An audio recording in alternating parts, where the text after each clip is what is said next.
সহযোগী সহযোদ্ধারা এসেছেন, সকলকে আজকের আন্দোলনে সামিল হওয়ার জন্য বিপ্লবী অভিনন্দন গ্রহণ জানাচ্ছি। আমরা এই আন্দোলনে দীর্ঘদিন থেকে জড়িত আছি। লাগাতার সোলার প্রজেক্টের বিরুদ্ধে কোথাও মিটিং, কোথাও ধর্ণা প্রদর্শন, কোথাও র্যালি, আমরা অনেক কিছু বলেছি।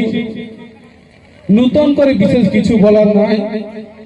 আমাদের বক্তারা আছেন, নেতৃত্বরা আছেন, ওনারা আমাদের সামনে মূল্যবান কথা তুলে ধরবেন।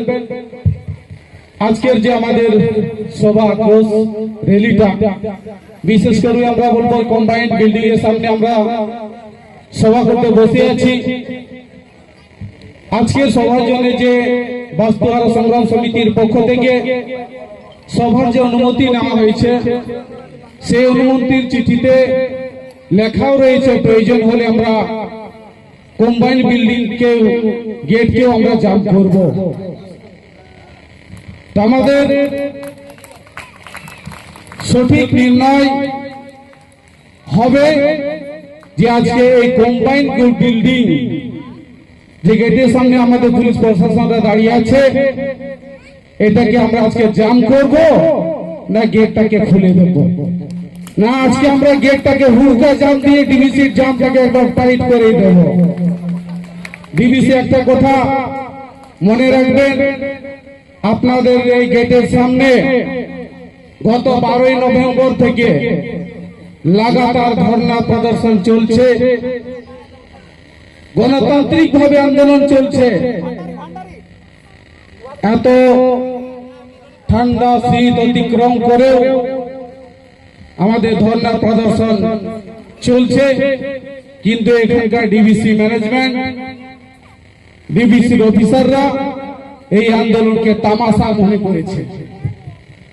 ডিবিসি, আপনারা ভুল করছেন, ভুল ভাবছেন। এই আন্দোলনটা তামাশার আন্দোলন নয়।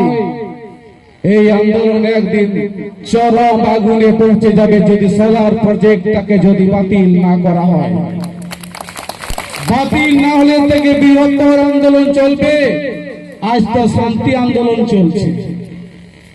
মানুষের রাগ পা থেকে যখন মাথায় উঠে যাবে, মানুষের যখন আক্রোশের সীমা মাথায় চরম পৌঁছে যাবে, তখন আগামী দিনে ডিবিসির বিরুদ্ধে এলাকার মানুষ আইন নিজের হাতে তুলে নিতে বাধ্য হবে। সেটা আপনারা মনে করবেন। তার জন্য দায়ী থাকবে এখানকার পুলিশ প্রশাসন আর ডিবিসি ম্যানেজমেন্ট। এটা মাথায় নিয়ে রাখবেন। পাবলিক এখনো শান্তিভাবে গণতান্ত্রিক পদ্ধতিতে আন্দোলন চালিয়ে যাচ্ছে। আজ 79 দিন 79 ডেজ হলো, এখনো আমাদের গণতন্ত্রের সিস্টেম মাথায় রেখে আমরা চলছি। কিন্তু বেশি দিন এটাকে বরদাস্ত করা যাবে না। পুলিশ প্রশাসন দিয়ে, সিআই সব দিয়ে গণতন্ত্র জনগণের আন্দোলনকে গুলি দিয়ে, লাঠি দিয়ে, কাঁদানি গ্যাস দিয়ে কখনো দমানো যায় না। এটা আমরা দেখেছি, সেটা ভারতবর্ষের ইতিহাস বলছে। ভারত যখন স্বাধীন হয়নি, ভারতবর্ষকে স্বাধীন করার জন্য ভারতবাসীরা বহু কিছু বলিদান দিয়েছে। শেষ পর্যন্ত ব্রিটিশ মানুষ কত মানুষকে হত্যা করবে তারা বুঝে গিয়েছিল।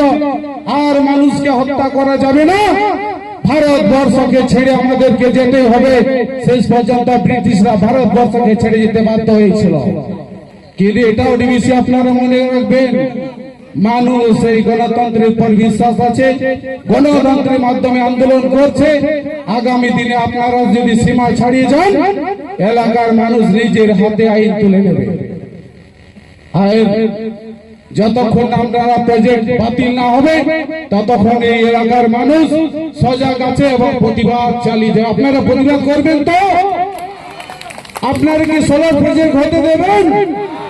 আমাদেরকে পাঞ্চের ড্যামকে বাঁচাতে হবে, প্রকৃতি সৌন্দর্যকে বাঁচাতে হবে, জল জঙ্গল জমিনকে বাঁচাতে হবে। জল জঙ্গল জমিন না বাঁচলে মানুষ কিন্তু বাঁচতে পারে না। কারণ প্রকৃতি কোনো শিল্প, কোনো কারখানাকে তৈরি করতে পারে না। প্রকৃতি থাকবে। এটাও প্রকৃতিকে ধ্বংস করা যাবে না। আমাদের 1979 আন্দোলনে অনেক নেতারা এসেছেন, অনেক নেতারা চলে গেছেন, কিন্তু বাস্তবে আমাদের এই বাস্তবরা সংগ্রাম সমিতি বিভিন্ন গণসংগঠন এই আন্দোলনে সহযোগ করছে। আমাদের দুঃখ লাগে এখানে নেতারা এলেও আমাদের ঝাড়খণ্ডের বিধানসভায় এই এত বড় আন্দোলনকে কথা তুলছেন, এটা আমাদের দুঃখ লাগে নেতাদের কাছে। আমাদের সামনে প্রাক্তন নেতারা আসছে ঠিকই, আমরা কাউকে ছোট মনে করছি না, কাউকে ছোট মনে করছি না, খারাপ মনে করছি না, কিন্তু এখানে যারা বর্তমান নেতারা আছেন, বর্তমানে এমপি এমএলএ আছেন, তারা যদি এই আন্দোলনে সহযোগিতা করবেন আগামী দিনে এই আন্দোলন আরো আমাদের ভালো হবে। যেহেতু প্রাক্তন উপস্থিত হতে পারছেন, তারা বর্তমানে যারা এমপি এমএলএ আছেন তারা কেন আসবেন না, আমার এটা প্রশ্ন থাকছে। তো বন্ধু, আপনার সামনে আমি বাড়তি না কথা বলে সংক্ষেপে আমার বক্তব্য বলে শেষ করলাম। সকলকে উলগুলান জোহার।